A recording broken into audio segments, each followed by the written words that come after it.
जय भीम साथियों। मैं आप लोगों से एक बात करना चाह रहा था और शुरू से मैं आप लोगों से ये कहता रहा कि राष्ट्रीय जनता दल ने दलितों की लाठी छीन करके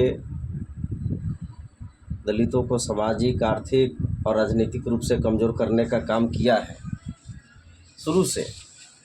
और हमारे लोग राजद के नेताओं के बात में, उनके चिकने चुपने भाषणों में फंस करके रह गए। हमेशा खुश होते हैं उनके नाटकीय भाषण को सुन करके, उनके कॉमेडियन भाषण को सुन करके। इससे ज़्यादा तक दलितों को कुछ दिया नहीं है। हाँ, इस बार उसने साबित कर दिया है कि हाँ, दलितों के आरक्षण के भी दुश्मन है। जमुई लोकसभा एक ऐसा सीट है जो आरक्षित सीट है अनुसूचित जाति जनजाति के लिए।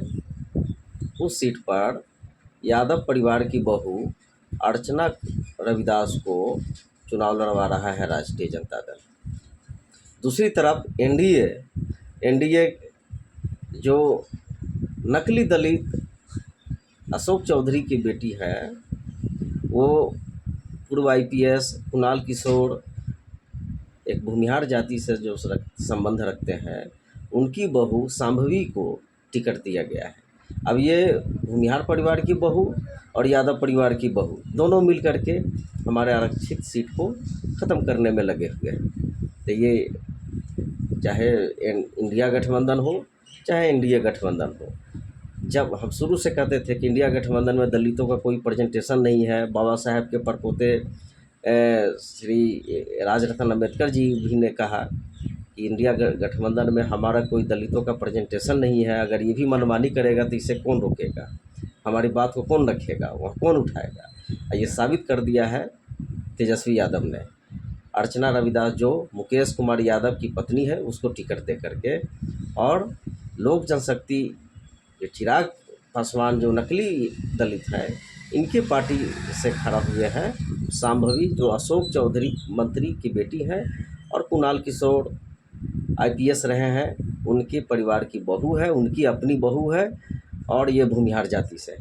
अब ये भूमिहार जाति की बहू और यादव जाति की बहू आरक्षित सीट पर चुनाव लड़ने जा रही है। अगर इसमें दोनों में इतना ही काबिलियत था तो किसी सामान्य सीट पर क्यों नहीं लड़वाए? किसी सामान्य सीट पर आप लड़वा देते, पता चल जाता कि ये नेता होने के लायक है भी या नहीं। आप एक दलित के बेटा सकलदेव दास जी जो बहुजन समाज पार्टी के प्रदेश उपाध्यक्ष रहे हैं, इनको हराने के लिए आप लोगों ने खड़ा किया है, आरक्षण खाने के लिए। ये ठीक नहीं है। इस बार दलित बेवकूफ़ी नहीं करेगा, और जितने भी दलित समाज के भाई इंडिया गठबंधन या एनडीए गठबंधन में कूद रहे हैं, अब आप लोग को भी विचार करना होगा कि भीतर से क्या करना है, इन लोगों का इलाज कैसे करना है। मैं यही बात कहना चाहता हूँ कि अपने आरक्षण को बचाइए, अपने हक और अधिकार को बचाइए। ना ये एनडीए वाले आपके आरक्षण को बचाएंगे, ना हक अधिकार को बचाएंगे, ना इंडिया गठबंधन वाले बचाएंगे। आपकी अपनी पार्टी है बहुजन समाज पार्टी। इसी के माध्यम से सभी जाति का भलाई भी होगा और सबका हक, जो उचित हक है, सबको मिलेगा। जय भीम, जय भारत।